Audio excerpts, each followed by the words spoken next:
a emoção do outro entra em você? O que a ciência explica sobre contágio emocional?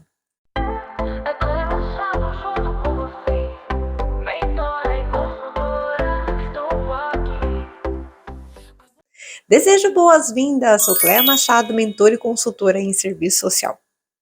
Você pode sentir a ansiedade de outra pessoa? O que vocês acham? Você já terminou um atendimento se sentindo mais tensa, inquieta e emocionalmente cansada? Mesmo tendo começado aquele encontro se sentindo bem? Hã? Ou já percebeu que depois da conversa com alguém muito ansioso, sua própria respiração ficou diferente, o seu corpo ficou mais tenso e até a sua maneira de falar mudou? Já percebeu isso? Isso não significa que você esteja literalmente absorvendo a ansiedade da outra pessoa, tá? Existe uma diferença. Mas existe algo muito interessante que a ciência estuda. Nossas emoções e os nossos estados fisiológicos, eles podem ser influenciados pelas pessoas com quem interagimos. Um dos conceitos utilizados para compreender esse fenômeno é o contágio emocional, que existe em todas as profissões. E ele pode acontecer de maneira extremamente sutil. Imagine um atendimento, tá? A pessoa à sua frente começa a falar rapidamente, acelerada, sem controle. Ela movimenta as mãos, ela movimenta os braços, muda constantemente de posição na cadeira, levanta a perna, sua respiração fica mais curta, ansiedade. A expressão facial demonstra preocupação e às vezes fica inquieta. Sem perceber, você começa a prestar atenção não apenas no que ela está dizendo, mas também em todos os sinais que você está vendo. E aqui acontece algo muito interessante. O nosso cérebro é altamente sensível às expressões, aos movimentos, ao tom de voz e ao comportamento das outras pessoas. Durante uma interação social, podemos reproduzir automaticamente pequenos elementos de expressões e do comportamento de quem está diante de nós. Cruzar os braços, bocejar, não é assim? Podemos mudar a postura sem perceber, alterar o ritmo da fala também, modificar nossa expressão facial. Conforme ela fala, você muda. Assim, né? Não é? Ou até acompanhar parcialmente o ritmo corporal daquela pessoa. A gente repete automaticamente. Muitas vezes fazemos isso sem perceber.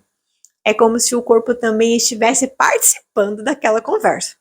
Estivesse não, ele está. Essa tendência de reproduzir inconscientemente expressões, posturas, comportamentos é estudado na psicologia social e está relacionada ao processo de mimetismo comportamental e emocional.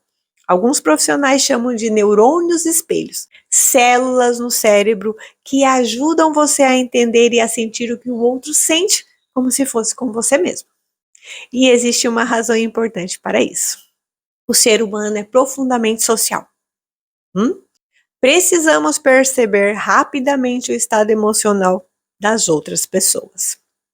Precisamos identificar medo, tristeza, tensão, alegria, ameaça, segurança. Essa capacidade ajudou nossa espécie a viver em grupos, criar vínculos e responder ao ambiente social.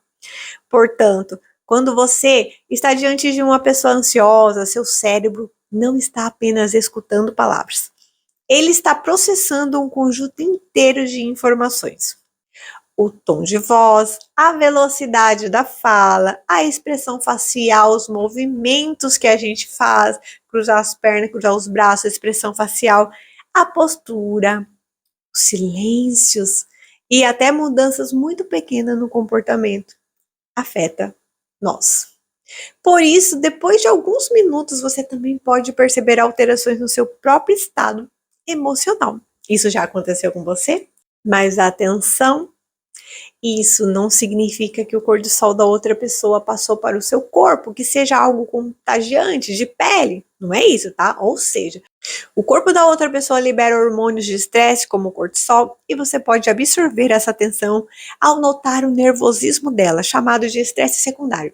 Sentir as emoções dela. O que pode acontecer é que a percepção dos sinais de estresse do outro contribua para ativar a sua própria resposta ao estresse.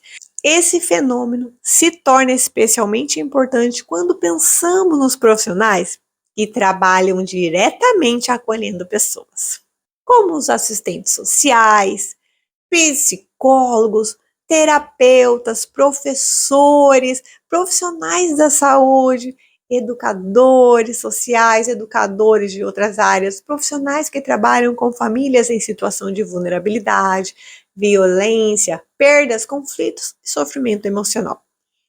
Esses profissionais não trabalham apenas com informações. Eles trabalham dentro de relações humanas. E relações humanas também mobilizam emoções, e por isso existe uma diferença muito importante entre acolher a emoção do outro e carregar emocionalmente aquilo que pertence ao outro.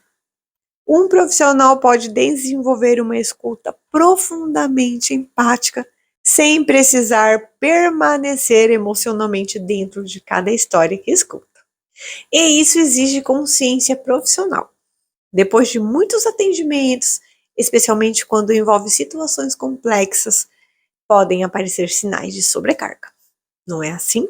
Cansaço emocional, irritabilidade, dificuldades de se desligar das histórias depois do trabalho, leva tudo para casa, sensação de estar sempre em alerta, né? Em defesa, ou a impressão de continuar pensando nos casos mesmo quando o expediente terminou.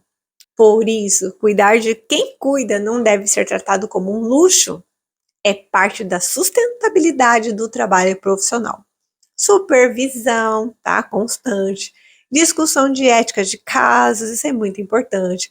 Formação continuada aqui com nós. Apoio entre equipes, limites profissionais, principalmente.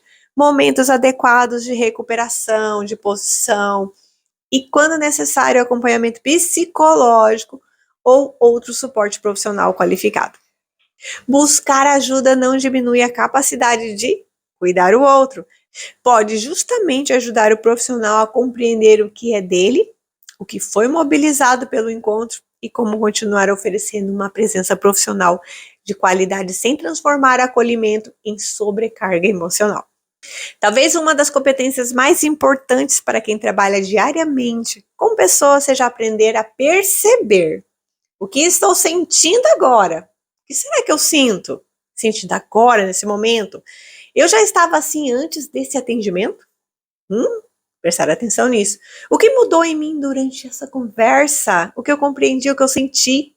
Essas perguntas, ela desenvolve autoconsciência de si. E a autoconsciência cria uma pequena distância entre sentir uma emoção e ser dominado por ela. O profissional, ele continua humano no atendimento, ele continua empático, continua sensível, mas aprende uma coisa muito importante, a conhecer os próprios limites durante um atendimento. Então, da próxima vez que você perceber que mudou sua postura, sua expressão, sua respiração, ou seu estado emocional durante uma conversa, observe. Talvez o seu corpo esteja respondendo àquela interação antes mesmo de você perceber conscientemente. Nós influenciamos emocionalmente uns aos outros muito mais do que imaginamos. A questão não é deixar de sentir.